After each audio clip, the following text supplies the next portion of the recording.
এই চরম নির্যাতন, নিপীড়ন, খাবারের কষ্ট, শারীরিক কষ্ট, মানসিক কষ্ট, এর মধ্যে আবার আল্লাহ নবী সাল্লাল্লাহু আলাইহি ওয়াসাল্লামের যে মক্কার শেল্টার চাচা আবু তলেব, তিনিও ইন্তেকাল করলেন। আবু তলেব তিনিও ইন্তেকাল করলেন। এই চাচা ইসলামের জন্য যা করেছেন আমরা সারা জীবনে এখন করতে পারি না। বিশ্বাস করছেন না? চাচা আবু তলেব ইসলামের জন্য যা করেছেন আমরাও এখন সেটা করতে পারি নাই।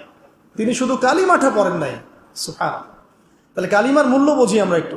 আল্লাহ পাক যে আমাদেরকে কালিমা পড়ার তৌফিক দিয়েছেন, আমরা কত সৌভাগ্যবান, আল্লাহ আমাদেরকে কত মহব্বত করেন সেটা একটু বোঝার চেষ্টা করেন।